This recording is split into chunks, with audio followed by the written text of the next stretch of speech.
Europe 1. Le grand direct des médias, Guillaume Janton. Il a eu 200 vies, 200 métiers et aujourd'hui il gère une chaîne diffusée dans 200 pays. Ce matin nous recevons le directeur général de TV5 Monde, Yves Bigot. Bonjour. Bonjour. Bienvenue sur Europe 1.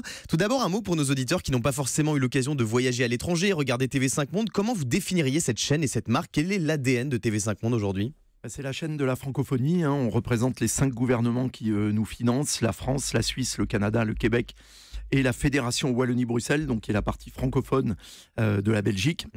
Et nous sommes une chaîne culturelle et généraliste, donc ce qui veut dire qu'on fait de l'info croisée, des regards croisés francophones d'une part, et d'autre part on diffuse des œuvres, donc des films de cinéma, des séries, des documentaires, des magazines, etc. On est aussi le bras international de France Télévisions, par exemple. Alors vous vous adressez évidemment aux francophones, mais pas seulement? Pas seulement, puisque nos programmes sont sous-titrés en 14 langues. C'est important pour vous de viser un public non francophone? Ah oui, bien sûr, 60% des gens qui nous regardent sur la planète, 320 millions de foyers qui reçoivent de manière vérifiée et vérifiable la chaîne et qui l'utilisent, 60% ne parlent pas un mot de français, mais regardent grâce aux 14 langues de sous-titrage, parce qu'ils s'intéressent au cinéma ou à l'art de vivre. À la culture française, c'est etc. un moyen de faire rayonner notre culture. Alors TV5 Monde, ce n'est pas une chaîne, mais 9 chaînes généralistes et 2 chaînes thématiques. En quoi ces antennes sont différentes les unes des autres, Yves Bigot? Parce qu'on cherche à les thématiser justement en fonction des différentes régions du globe. Par exemple, la chaîne États-Unis est très différente de la chaîne Afrique.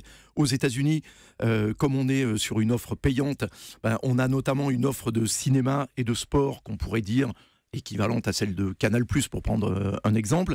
En Afrique, on cherche beaucoup à africaniser nos programmes. On a diffusé les Jeux Olympiques, par exemple, l'été dernier, et on coproduit, on investit beaucoup dans la production de séries africaines, de cinéma africain, de magazines africains.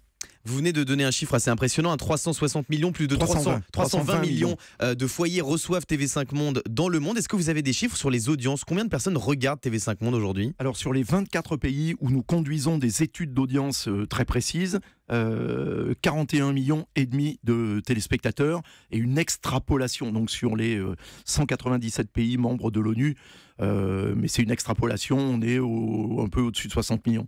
Aujourd'hui, TV5 Monde est diffusé dans 200 pays. Est-ce qu'il y a des pays où vous n'êtes pas implanté et où vous aimeriez ouvrir votre antenne? J'en connais pas. Puisque nous sommes partout, y compris en Corée du Nord ou au Soudan du Sud. Mais évidemment, on aimerait beaucoup développer notre audience en Chine, où on est diffusé, mais on va dire de manière un peu marginale. Dans quel pays et dans quel continent votre chaîne est-elle particulièrement puissante? En Afrique, bien sûr, le pays au monde où on est le plus regardé, c'est la République démocratique du Congo. Où on a 12 millions de téléspectateurs. Ensuite, la Côte d'Ivoire, le Mali, la Roumanie, les Pays-Bas, pour vous donner une idée. Où est-ce qu'on peut regarder TV5 Monde, que ce soit en France ou à l'étranger? Question simple. Alors écoutez, c'est partout. Je vous dirais, en France, on est une chaîne du câble et du satellite. Nous ne sommes pas candidats à la TNT pour plein de raisons. Vous n'avez jamais été candidat? Non. Et a priori, on ne le sera pas, à la fois pour des raisons budgétaires et d'autre part parce qu'on ne souhaite pas être concurrent de France Télévisions, qui est notre actionnaire principal. Ça coûte très cher aujourd'hui de passer sur la TNT, plusieurs millions d'euros. Nous, ça nous coûterait 15 millions d'euros annuels, oui, donc c'est pas donné non plus. C'est pas dans vos projets. Physiquement, vous êtes basé où? En France ou à l'étranger? On est avenue de Wagram à Paris. Donc vous êtes à Paris, 17e arrondissement, et j'ai re-signé le bail jusqu'à fin décembre 2026. Ça fait rêver beaucoup de gens qui ont des médias à Paris en ce moment. Et j'imagine que vous avez quand même des antennes un peu partout dans le monde? On a des bureaux à Los Angeles, à Hong Kong, à Panama notamment. Alors un mot sur vos actionnaires à présent pour TV5 Monde. Vous l'avez dit, France Télévisions à 49%, mais aussi la RTBF, Radio-Canada, Télé-Québec et j'en passe. Comment est réparti cet actionnariat? Comment est-ce qu'il est réparti et quel pouvoir ont ces groupes sur la ligne éditoriale de TV5 Monde? Le pouvoir déjà qu'ils ont sur la ligne éditoriale, c'est que nous diffusons leur programme. Donc ils l'influent par nature. En fait, c'est à hauteur de leur part? Non, c'est plus généreux que ça. La France paie à peu près les 2/3 de la structure et on a un engagement de diffuser au moins 30% de programmes qui soient non français, c'est-à-dire francophones mais non français. On va s'intéresser à votre grille des programmes maintenant. Vous rediffusez beaucoup d'émissions du service public, Question pour un champion, Taratata, Des racines et des ailes ou encore Vivement dimanche. Comment est-ce que vous choisissez ces programmes? Quels sont les critères de sélection?